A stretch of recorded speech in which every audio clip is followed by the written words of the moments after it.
Welcome, everyone. Thanks for coming. This is a live webinar at TMS Software Academy, Cloud Services with Delphi. Don't make these mistakes. Thank you for coming.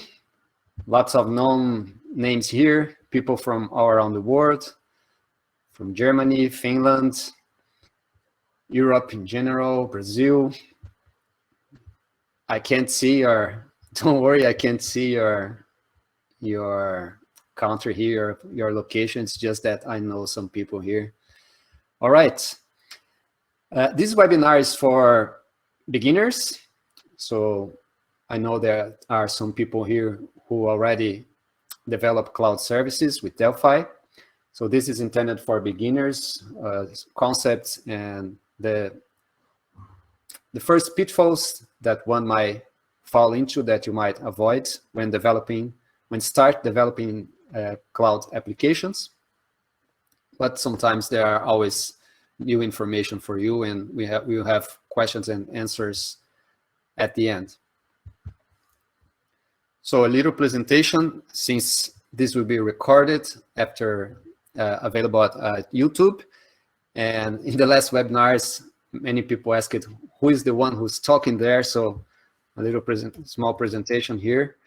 I am Wagner Landgraf. I'm involved with Delphi development since forever in Delphi history.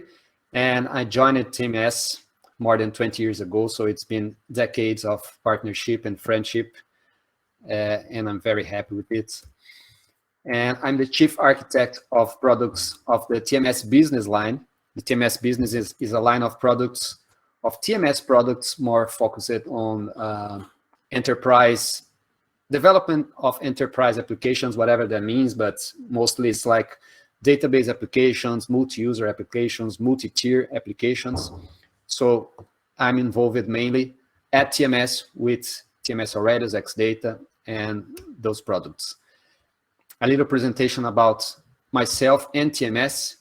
We both I mean, because I have my personal website as well, landgraf.dev, but the mission of TMS software and myself as a person is to provide products and solutions for software development.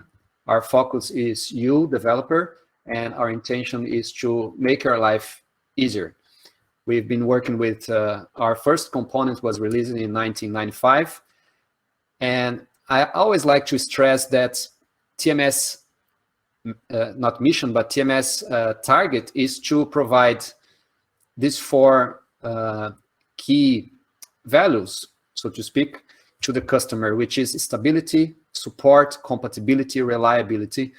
So it's, we want to give you confidence that you use TMS products. And we have proven that over all these decades, in the sense that we always provide great support for you.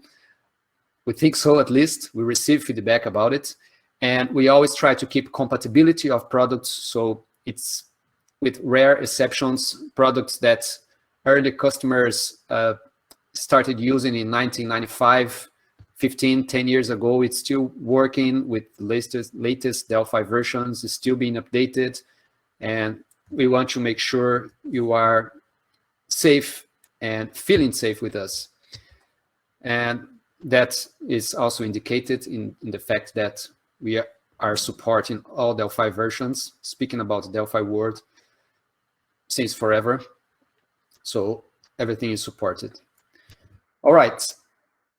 Talking about the subject of this webinar is, we started with, we always hear the question, I want to take my software to the cloud, and the $1,000,000 question is, what should I know?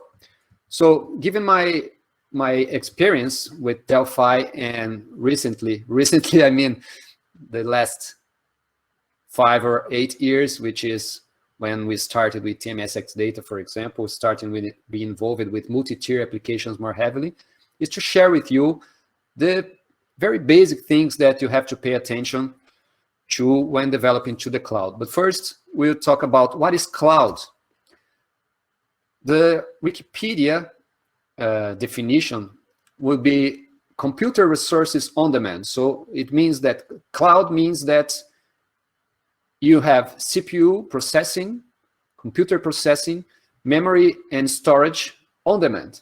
So if you need one computer, some CPU to process code, you need memory, you need storage, you buy it from a provider, for example, from Amazon Web Services or from Azure, or even if you have a private cloud, but whatever, you get those computer resources on demand.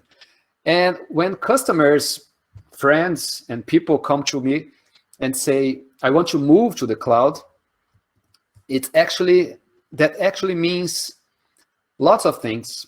Sometimes they are referring to different things. So there are many ways to understand what does move to the cloud means. Sometimes a person says, I want to move to the cloud. He's saying that he is actually want to say that he wants to move his application user interface to the web. So I want to have a web interface for my application, which is now a desktop application, for example. Or sometimes they say, I want to move to the cloud, but actually they want to make their database available remotely. So it's not necessarily a web application that they want to develop, but it's just that they have a desktop application, for example, and they want that database that this application access, they want this database to be in the cloud, accessible from more devices and more places. Or sometimes they are referring to split the application into tiers. They have a monolithic application, especially using database applications, and they want to have this application broken into several tiers, which means, for example, that usually when they want to make target a different platform, so for example, one customer might have a monolithic desktop application and they want to have a mobile application. So to do that, they will have to separate the application in tiers to reuse architecture, reuse code. And sometimes they just refer to you by using popular standards and protocols. And so given the different meanings and understandings about what is moved to the cloud, it's hard to, of course, this is not the intention of this webinar to explain all the solutions that you might have for all these problems, all these requirements. But one common solution that covers most of most of these cases is to have a backend server with REST JSON and to have front-end separated client, whatever is desktop, mobile, or a web application. So what are the advantages of moving to the cloud? What these customers are seeking, or sometimes they don't even know why to move to the cloud. They are just following a tendency. But what the advantages you have when moving to the cloud? First, you have your system available from anywhere. All right, you can have it's usually that you want to access your software from home, for example. So that's one thing that moving to the cloud provides to you. It's easier to maintain and update and integrate with other systems and applications that support many platforms. So for example, you want to access it from mobile, from web, from a different device, etc. So those are advantages that you have when moving your application to the cloud, whatever it means, even if you take different meanings as I said in the previous slide. And it's easier to maintain also hardware and network, because since cloud is on demand, all those platforms and services, cloud services allow you to easily increase or decrease your storage, set up different networks, set up load balance, etc. So what are the key things that you have to pay attention when moving your application to the cloud? First and foremost, don't let the memory explode. What happens when your application is consuming too much memory in a cloud service? You have system instability, your server can crash, it can operate slowly, it will not respond accordingly to the client. Either it will be slow, or it will simply crash. Or sometimes you like to brute force improve it, as I said in the use brute force improvement, which is just instead of improving your software, you try to improve your hardware, your on-demand computing resources by increasing, for example, the memory of your server. So this might solve the problem, but will increase your infrastructure costs. All right. And this is, of course, memory consumption is important in every application, but in the server, it's when you're developing and deploying a cloud server, it's much more important, because in a desktop application, if your memory increase to the point that it crashes, you just close and reopen, and that's it. The customer might accept it. Okay, and it's usually that you close your application when you turn off your computer or you turn off your phone. But in a server that it's supposed to run all the time for months, years, without you wanting to touch it, unless you want to update it, it's very critical that it doesn't consume additional memory at all.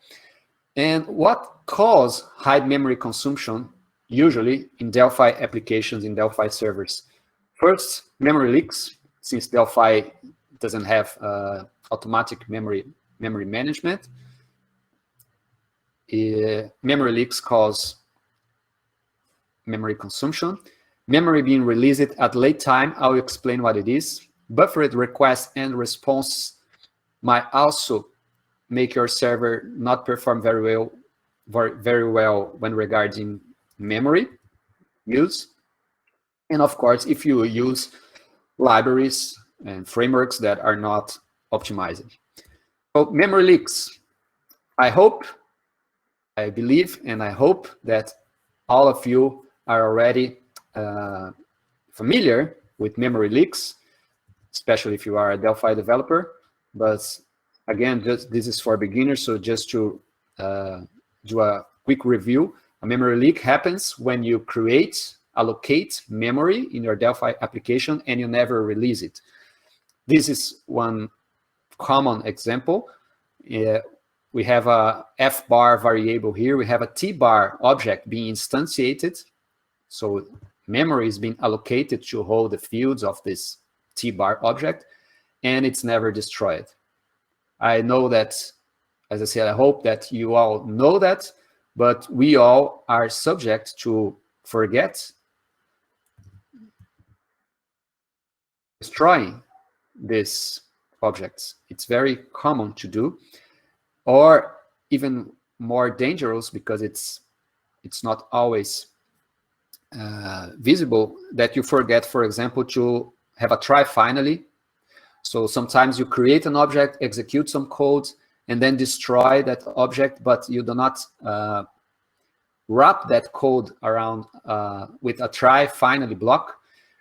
And so if some exception is raised after you created the object and before you destroy the object will also not be destroyed. Have any of you done some of that? Forgetting a free? Say in the chat so you have an idea of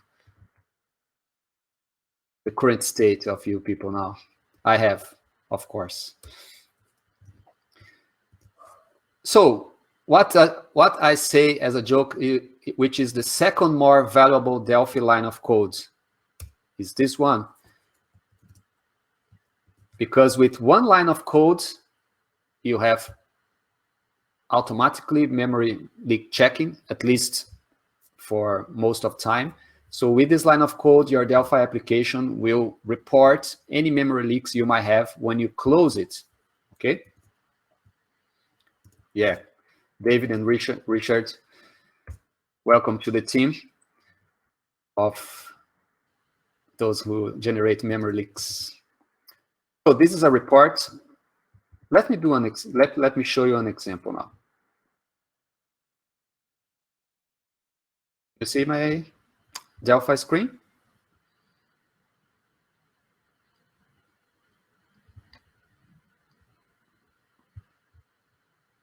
Is it okay to see the code? Okay. So this is a very basic sample here. I am generating a memory leak. That's the example, tbar.create, bar.execute. Since I have, if I, for example, comment this line,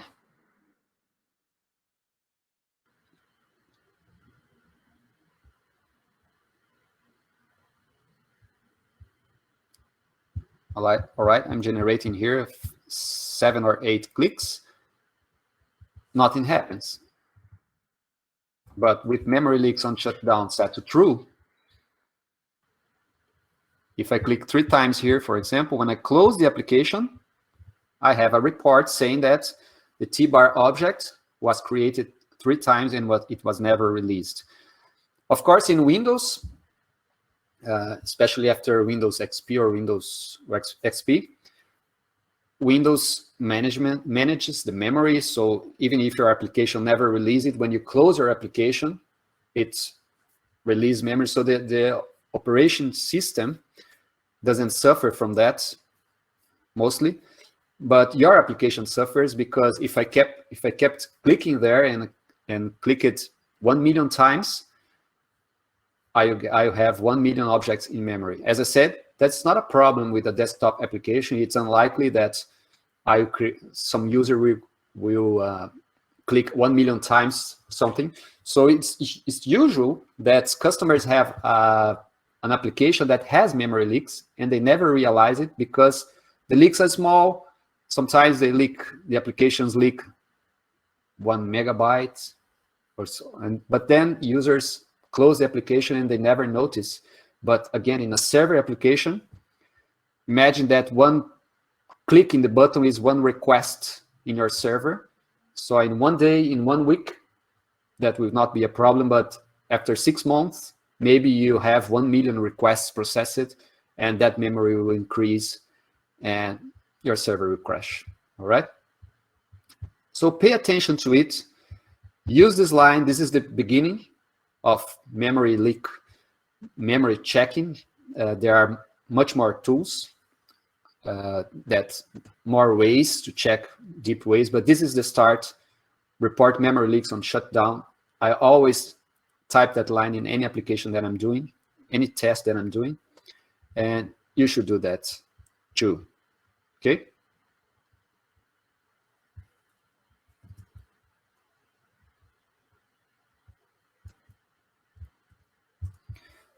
So another problem is late memory release.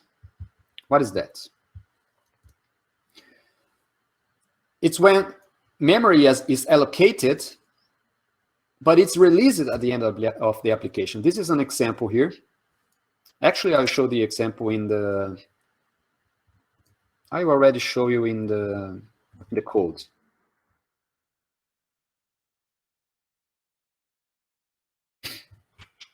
Here, data model. Here I'm creating a loop, all right? And calling this, note that I don't have a memory leak here. I'm creating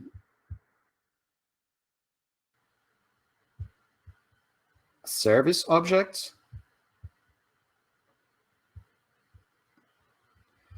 And I'm destroying it later, but I'm calling create customer here. And in this method, I'm creating a data model calling create application. So when my application closes, no memory leak will be reported. You can see that if I change it to 1, for example, memory leaks on shutdown, it's true, right? So if I run this application here and click, let's cause a leak here and the data model, you see that only tbar is reported, all right? Because I click it there, but not the data model. But the problem is that it's not reported because it's been destroyed at the end of the application. But in this loop here, 1,000 data models will be created and stay in memory. So imagine that if you run it here, I hope it doesn't crash my Delphi or my Windows here. Let me open the task manager for you to see. And sort by memory.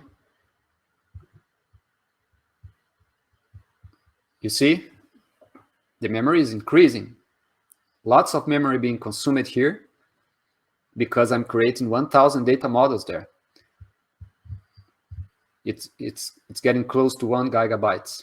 So let me end it here. Of course, this application will crash, but that will never be reported in the memory leak report. That's a problem, okay?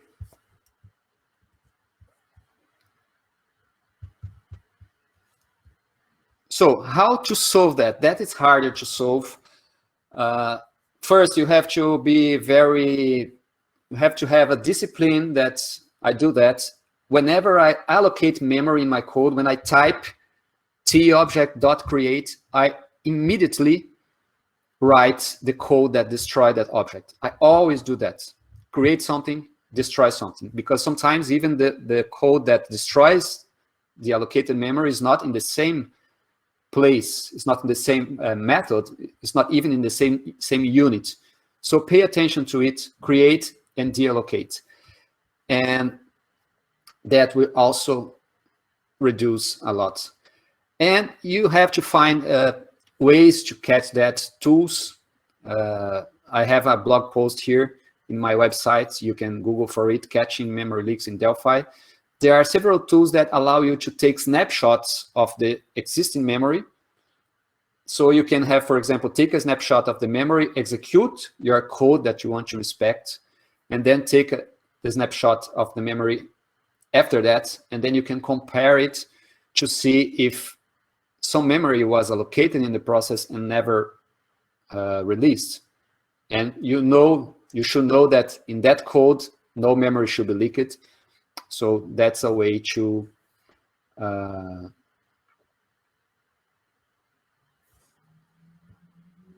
check those late memory leaks, all right?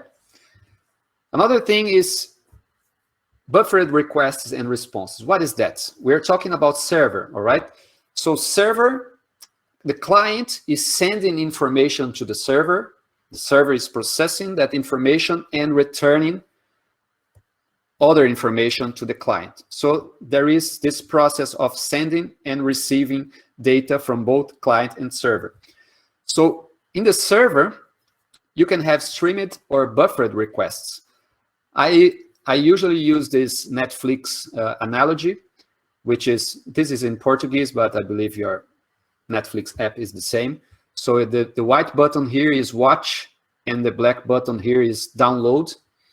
So I say that watch is streamed data and download is buffered data. Because when you click download, you have 1, 2, or 3 gigabytes being downloaded to your device. And then after that, you click play and you can watch it. It takes space in your storage, right? If you download 10 movies, it will take a lot of space, a lot of memory in your device.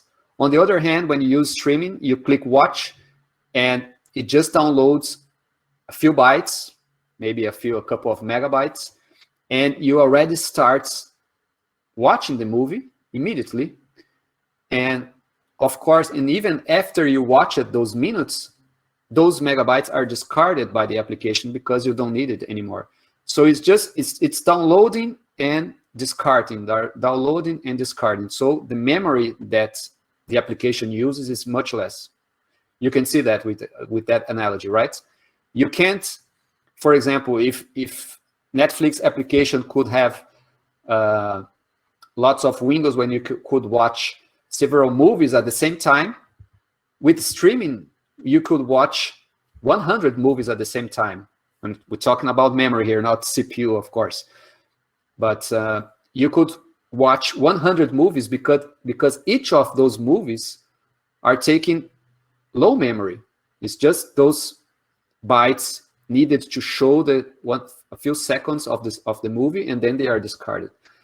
but you can have 100 movies downloaded to your device, usually, because it takes lots of time. So that's the same with request and response from the server side. When the client is sending several clients, you have 1,000 clients sending data to your server should not get all the data that your client is sending to start processing it. So it's useful, it's desired that your server can handle requests in a streamed way. Okay? I'm back. Another point, don't overlook security, right? This is kind of obvious, but that's one key point. So consequences of insecure server is that, of course, your system might become unstable. Data stealing, you can have yours or your customers have their passwords stolen, sensible information, subject to frauds. That can cause damage to your reputation, and that's very hard to recover once you lost it, you know that. And of course, you might even have legal issues when you have when you overlook security. And infrastructure costs might arise as well. How to increase security? Key basic points. Always use SSL certificates, HTTP, HTTPS, always. Of course, have in your server application, in your API, have mechanisms for authenticate and authorization. Never leave your API anonymous, accessible from anyone. Validate your input data that your customer input, validate those to avoid injection, scripts being executed. You can also do rate limits. It's like avoiding that some client do 1 million requests per second or something like that. There are ways to do that using Azure reverse proxies. And one small piece of advice here: do not expose sensitive information in the URL. When you do not ask your customers, your clients, to send sensitive information in your URL. Talking about secure connection, encrypted connection, always use certificates that, of course, encrypts data, minimize man-in-the-middle attacks, which is that attack where someone hooks into the communication between your client and your server. That's very easy to do these days. So it's very easy to inspect, sniffer what your client is sending to your server in whatever point, even if the person is in the same Wi-Fi network of your client, or if it's in a proxy server, whatever. If the information is not encrypted, anyone can easily see. So encrypt your data, but do not reinvent the wheel. That's not a good advice when it comes to security. So use regular certificates. There is no excuse to not use it. There are cheap certificates these days, like Positive SSL costs $4 per year. There are free options like Let's Encrypt, which offers you free certificates forever. And with our tools, you can use Let's Encrypt as well. And Cloudflare services like Cloudflare, I named it here because I use it, but there are more of that. Cloudflare also acts as a CDN, as a proxy, and also provides you with increased security. I even have recently seen a very nice Cloudflare tool, which is Cloudflare Tunnel, which allows you to provide an API, for example, to have your Delphi server in your local computer, in your development machine, and have it available to the internet using a certificate without having to change your network, without even your internet provider allowing you to do so. So it creates a tunnel between your Windows computer and Cloudflare. So you communicate with Cloudflare via that tunnel, and from Cloudflare to the internet, it's completely encrypted and secure, right? So many options are around. Data validation. Validate your data for many reasons, because sometimes lots of security issues with libraries and software is caused by a buffer overrun, for example, when the software processes more data in memory than it's supposed to do, and that's a way to inject code in memory, for example. So this is one example, one simple example of why data validation is important. For example, if you have in this code here, select from users where user ID equals a string. So you are directly copying what the user typed in your edit box to your SQL statement. So that's not secure at all. If your user, for example, type that instead of typing the user ID in your application, it types the user ID and then semicolon and delete from users, that SQL statement will be executed. So that's SQL injection.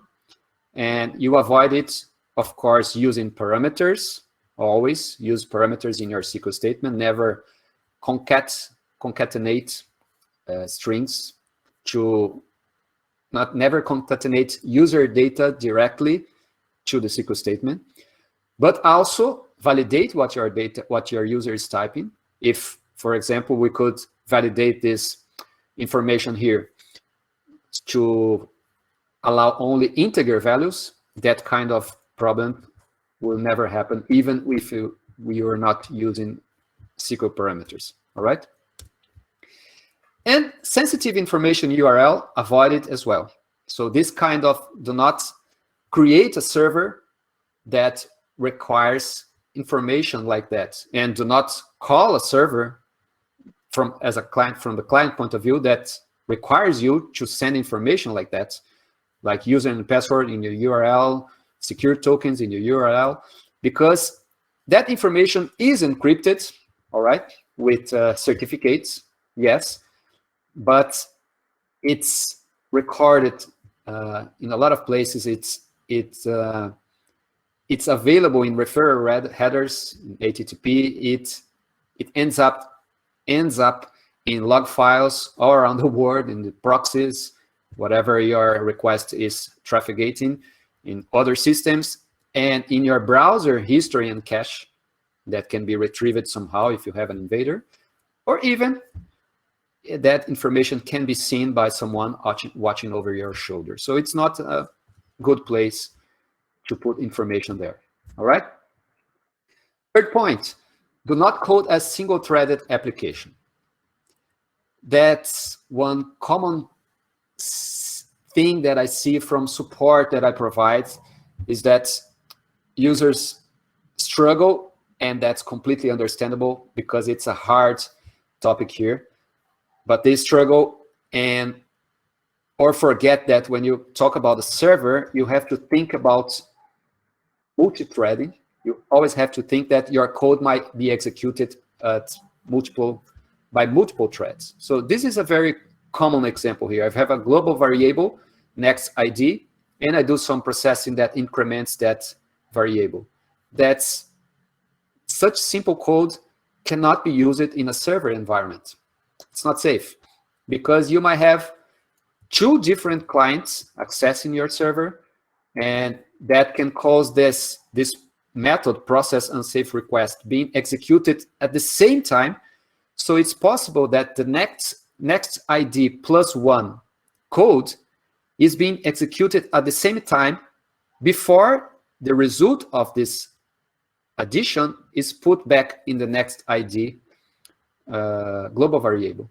So it's possible that when code enters this method, next ID is 0, and then it receives a value of 2 or 3, because other thread also incremented that value. Okay. So you have to start thinking about it. You have to say, okay, this might be multi-thread. What do I do? So there are specific techniques and functions that allow you to do so. In this simple example, there is a method called atomic increment here that makes sure that no different threads will not be executed at the same time when incrementing the next ID. Of course, it's much better that you do not use a global variable, in this case, next ID, that you try to make sure that that variable is only visible by that specific code, that specific thread that is executing. That's better.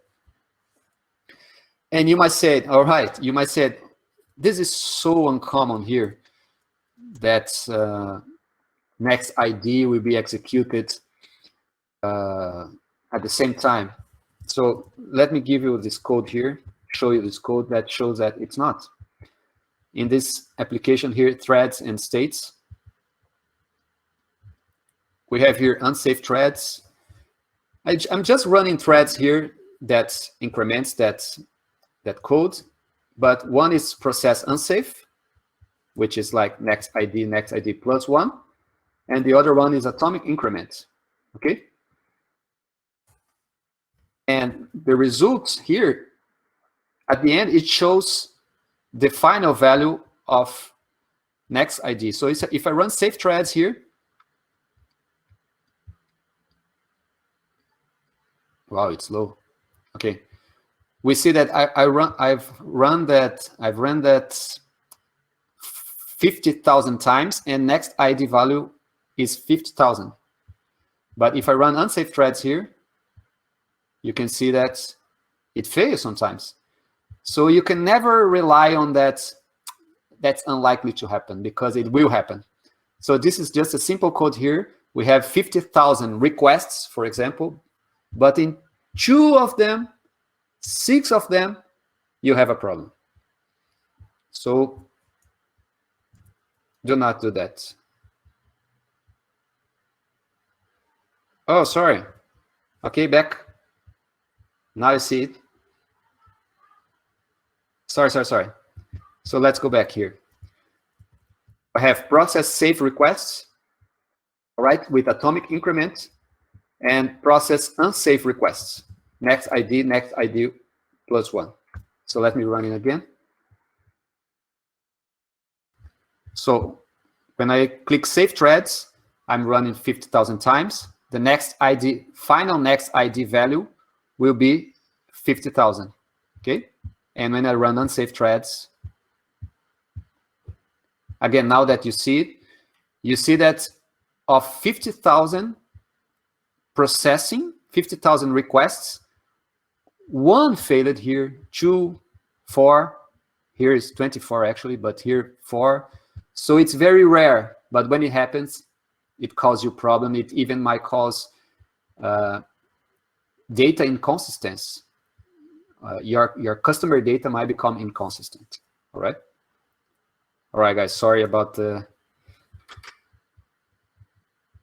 confusion that I made here with the screens. All right. Another point: avoid states in memory. That's somehow related to the single thread paradigm, but avoid that relevant information in your application stays in memory. And state means that avoid that a correct behavior of your application depends on previous processing. All right, that's more or less what states in memory mean. This is a small example here. I have the same method. I'm incrementing next ID, right? So local ID receives next ID value. It seems that the value of next ID is important for my code. But what if the server restarts? Windows updates, restarts your server. The server will come back, all right, no problem. But your next ID variable will be reset, all right? It will go back to 0. So will your application work? Or imagine that you have 2 servers running at the same time because you want to scale. Like, okay, I have 1 server running and I want to have 2 or 3 or 4 servers. So customers, when they request my application. The request can go to any server that might be running. That's how you scale. And what is next ID? Next ID value in server 1 will be 10. In server 2 will be 100. In server 3 will be 23. Will your application work? Maybe. So global variables are not forbidden, but you want to avoid it. You have to make sure that you know what you're doing, because global variables are states in your application. So you have to think if that state is important, is necessary. That's one good way to see it. Think that you might have 2 servers running. Will your code work? That's one good analysis that you can do. Okay. So what's the problem with stateful servers? It's hard to scale. I just gave you an example. So if your application depends on a global variable, it will work fine if you have one executable, one server running at one address in the internet, but you have now 1 million customers and you don't want to spend, you cannot actually ask for a server with lots and lots of memory. You could just launch 100 of your 100 instances of your executable server. But if you have states in your application, you will not be able to do that. So it's hard to scale. It increases instability because, as I said, if your server shutdowns, it might invalidate existing session, existing information in your memory that you might be relying to, and it's more error prone because a server response might depend on previous requests. All right.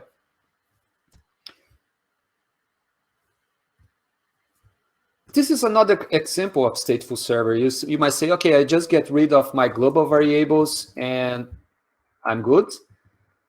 But it's not that simple. This is a more subtle example. This is for example, a server. I'm processing a request when I'm executing SQL statement in the database, getting data to return to the client, for example. In this case, I'm using a global data model here, DM database. Okay, so again, it's a global thing. It will not work because I have a T query there, T-fire query, whatever the query is, a query component, and I'm opening it and I'm calling query next. So another thread might be doing that, the same thing. So imagine I have 2 threads calling next in your data set. And even if data set was thread safe, because it's not, that will cause you jumping records. So your customer will not have the whole information because you are in record 1, and then suddenly that code is in record 5 because several threads are calling next at the same time.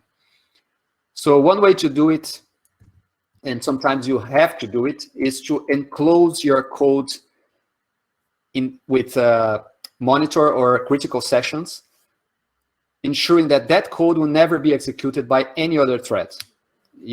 So this system tmonitor enter at the beginning and monitor exit at the end, always with try finally. Okay, this code is not safe. It's just without try finally here to simplify. So this code, this monitor enter and exit will ensure you that when any line of code between them is being executed, no other thread is executing it. If a thread tries to execute that code, it will first try to execute the enter, and the operating systems know that since another thread called it enter first and did not reach exit, no other thread can enter that piece of code. So you have to use it sometimes. It's a good way to protect your multi-thread, but you cannot overuse it because your server will become slow. Because if you have 1 million clients asking for this information, you have all these clients will have to wait for the previous one to finish the code and receive their information so they can be processed.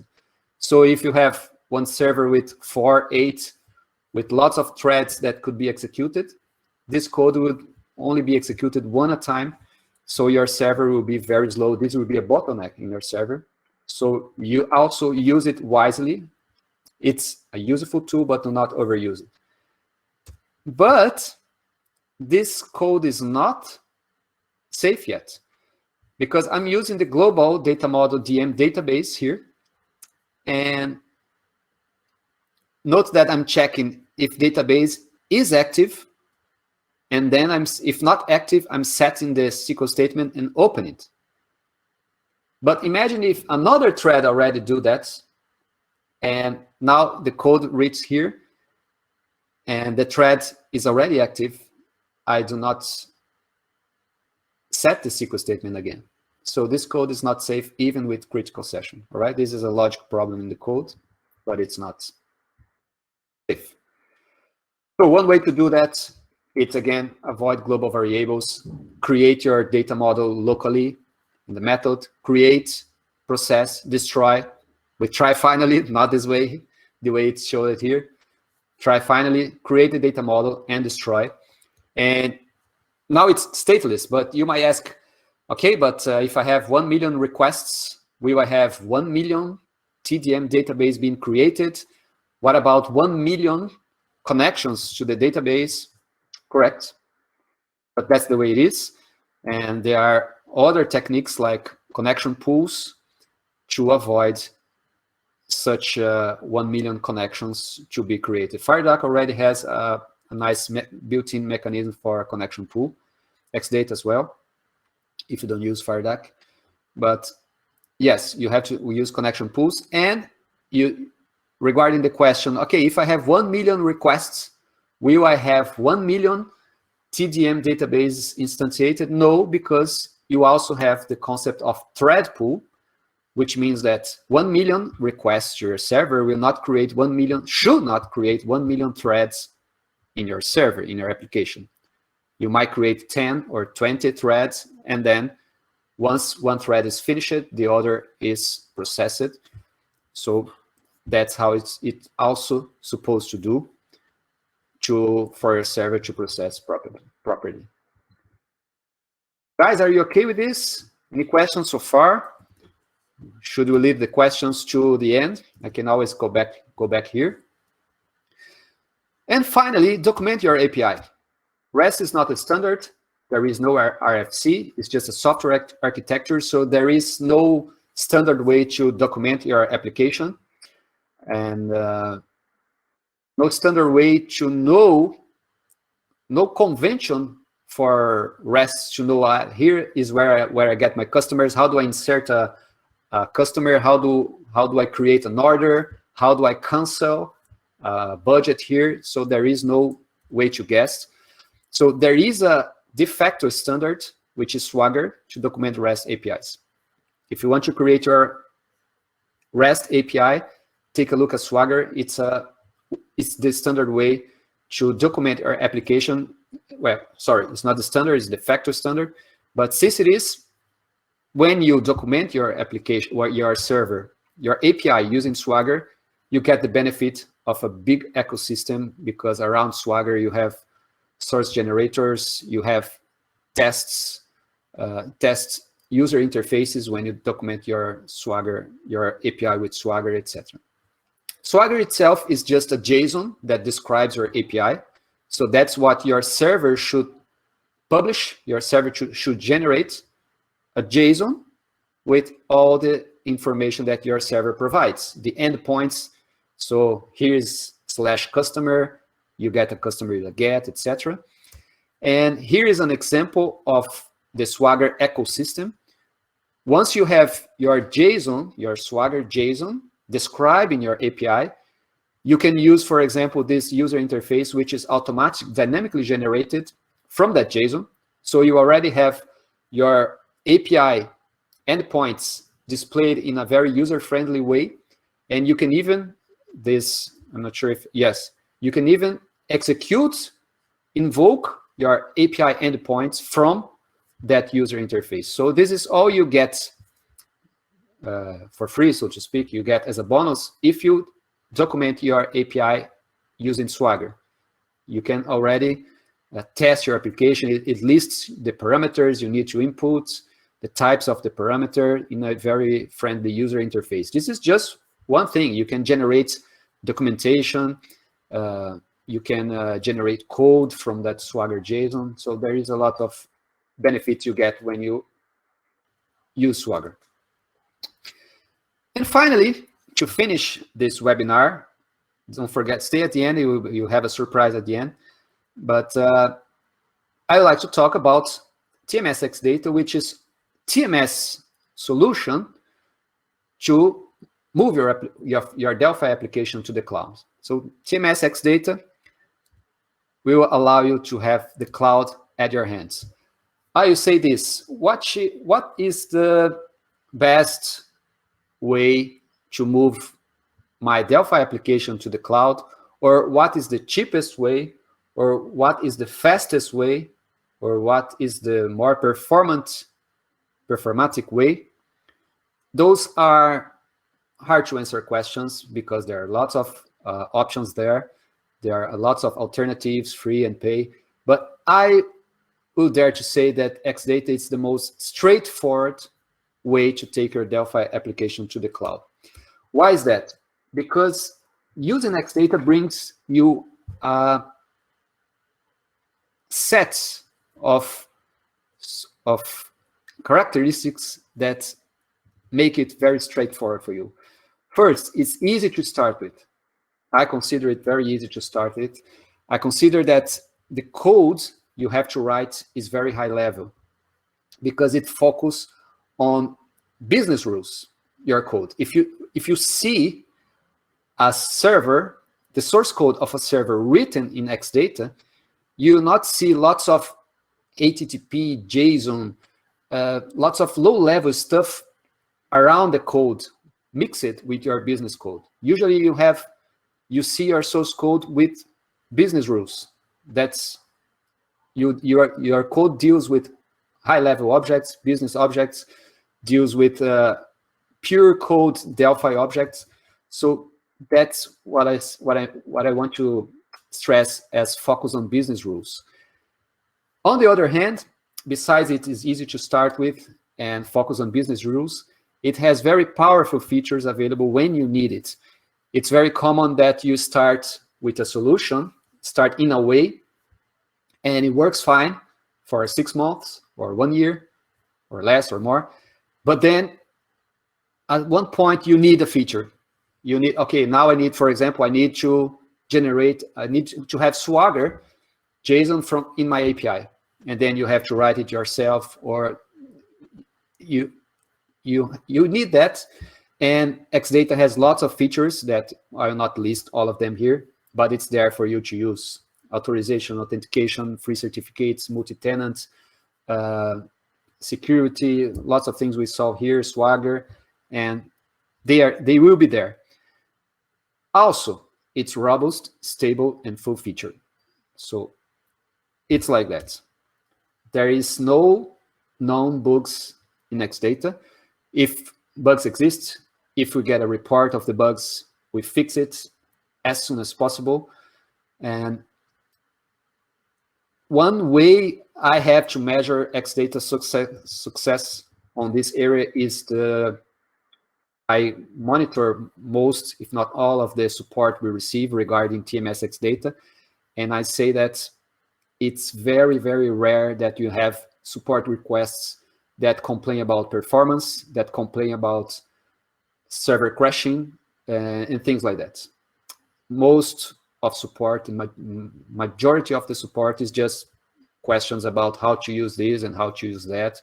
Sometimes a feature request, but it's very rare that from our point of view, it's very rare that our customers have problems with XData. I use it myself in personal projects, in production projects, and so I eat my own dog food, and it's like that. Yeah, Wendell. is commenting, I've been using TMS XData for a few years in a production environment, and I strongly recommend it. Very stable. Thank you, Wendell. And also, totally unrelated to what we mentioned now, even with being started, easy to start with, robust, short-lived bugs, we do release frequent and relevant updates. So XData is stable, robust, and still receive lots of updates all the time. You can see that. You can go to doc.tmssoftware.com /biz/xdata. Actually, Google for XData. In Google documentation XData page, you see in the what's new, in the release history, you see lots of updates, lots of new features, advanced features, complex features being released all the time. And I also would like to say, some customers here, they can confirm or disagree. I think we provide a good support. So besides all the technical stuff, you'll be safe with TMS. Our support, we try to be very fast, responsive, and efficient in a way that you do not receive canned responses, responses that's like pre-created responses, but we really try to solve your problem. Okay. So just talking a few questions about a few topics regarding the pitfalls that we might have and how XData helps to solve it. The memory stuff. XData has a mechanism of automatic memory management.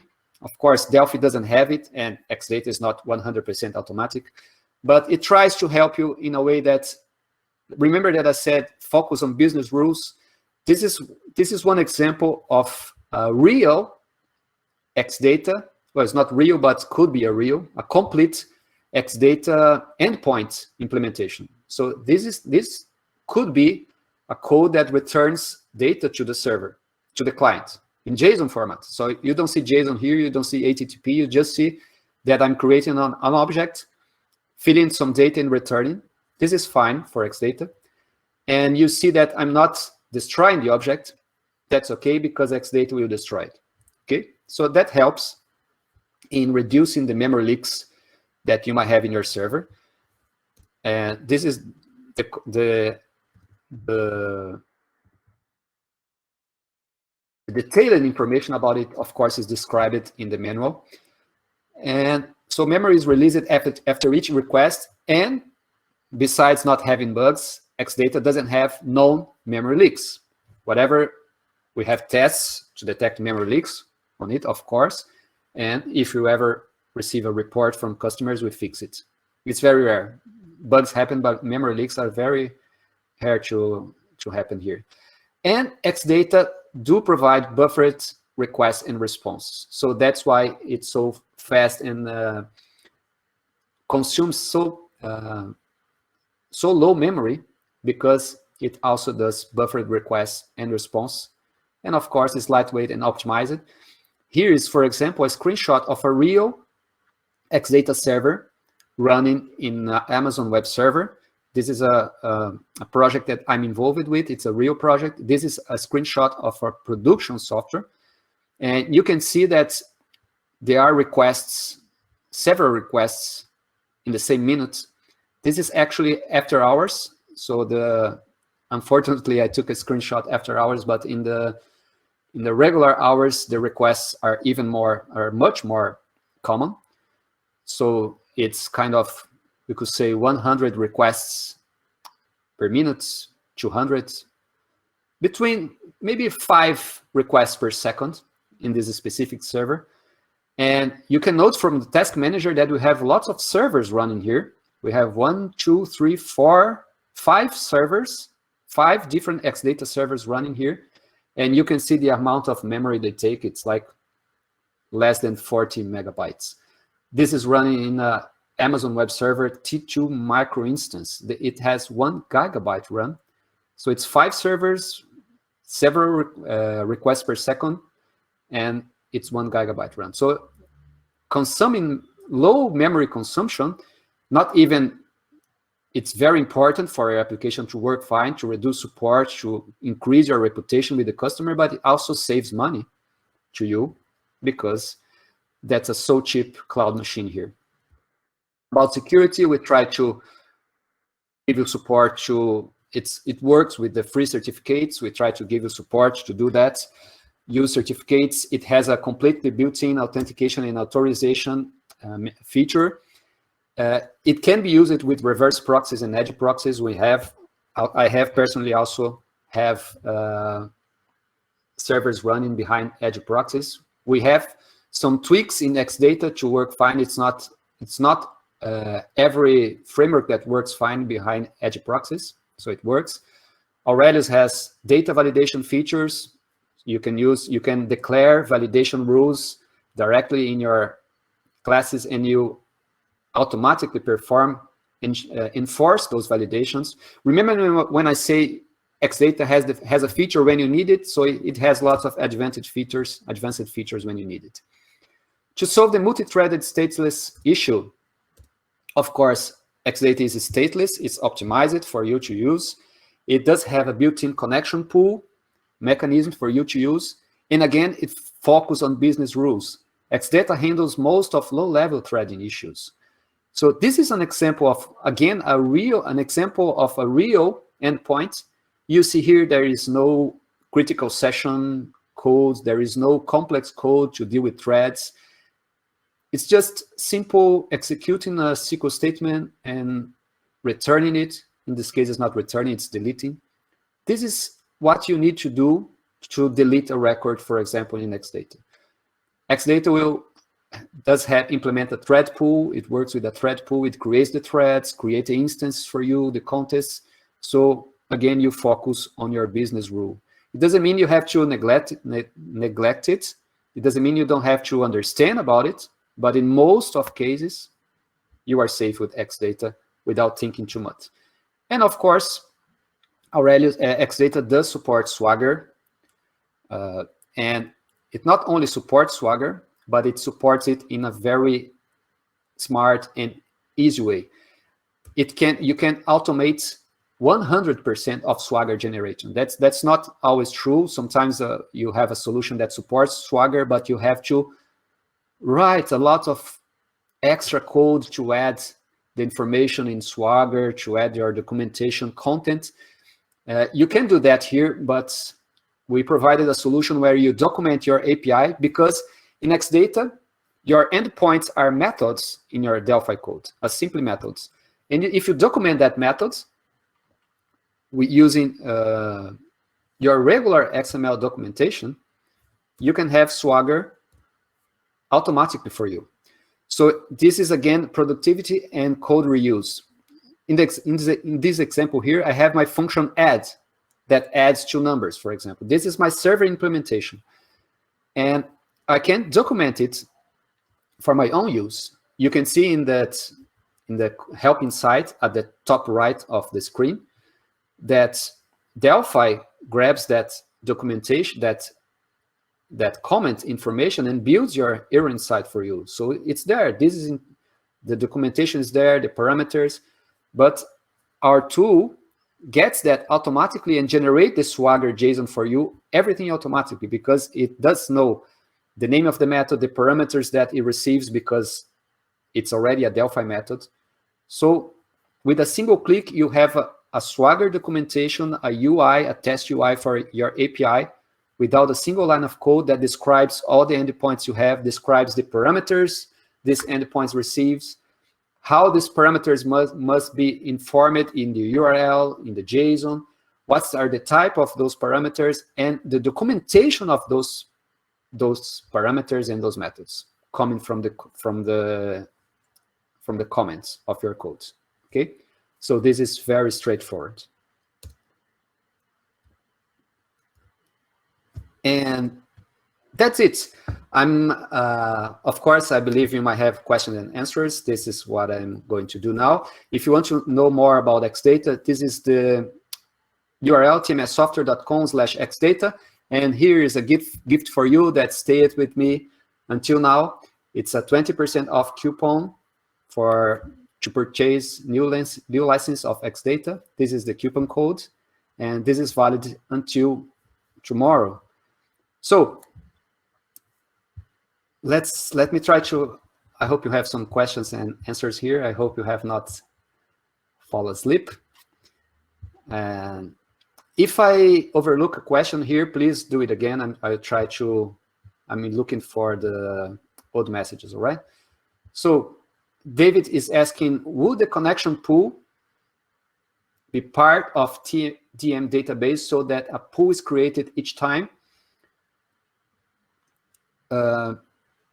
When you use a data model directly, when you create the data model and you create the connection component, your underlying framework has to do the pool. So for example, FireDuck, if you create 100 TFD connection, it does use a pool under the hood, so you are safe with that. In the case of XData, it creates the pool for you, it manages the pool for you, it provides you with the connection. You don't have to worry about creating the TDM database. That's even easier. When you have to use a database, you can grab from XData. Okay, give me the connection, and that's it. Okay. Okay, Wendell. Thank you, guys. Richard and David, I believe you are talking about the support we provide. Edward, I had the support questions that Bruno answered in under 4 minutes. Support is best I've seen. Thank you. Bruno seems online 24/7. Yes, it is. He doesn't sleep. Don't you know that? He doesn't sleep. Doesn't sleep. Bruno is here. See? Can XData work compiled for Linux? Yes, it supports Linux. And of course, using, since it's a Delphi tool, you have to have Delphi Enterprise, because Delphi Professional doesn't provide the Linux compiler. Patrice, thanks for the presentation and reminders about validation and security. We always forget this at one point or another. All right. Hey guys, any questions so far? Any things you want to discuss? Thomas, thanks, interesting session. Thank you for coming, Thomas. Mika, hello, Mika. Is there a built-in mechanism for blocking multiple same queries coming at the same time?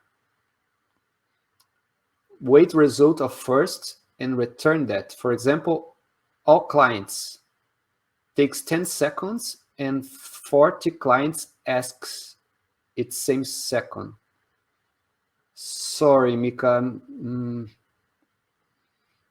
I'm not sure if I understood your questions. You can block same queries at the same time using critical sessions.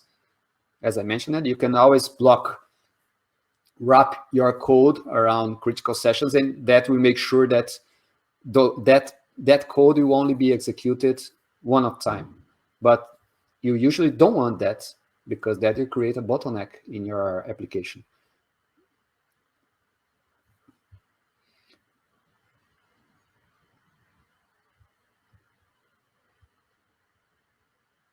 I'm using XData with a cheap laptop behind a firewall. The laptop locks up, or Windows restarts and waits for inputs. Having a seminar on how to install an XData web service in Amazon will be great. Okay, I agree. Let's do that. We improved our documentation. Actually, next XData version will come with, it's not the same thing you're talking about, will come with a feature that you can easily switch your server executable between a VCL application and a Windows Service application. So that will be easy to, from your VCL to go to the service application, which is what you need to use in real production. Installing in Azure, yeah, that's the same concept. Deploy to the cloud. How to deploy to the cloud, right?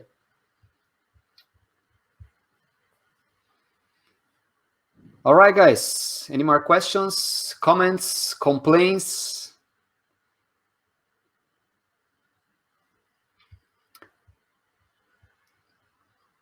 All right, then. This is the coupon in case you want to use. This is XData in case you want to see more information. I will be available here for a little more. And thank you, David. Thank you, Beno. Thank you, Edwards. Thank you, guys. Thanks for coming, and hope to see you in the next one.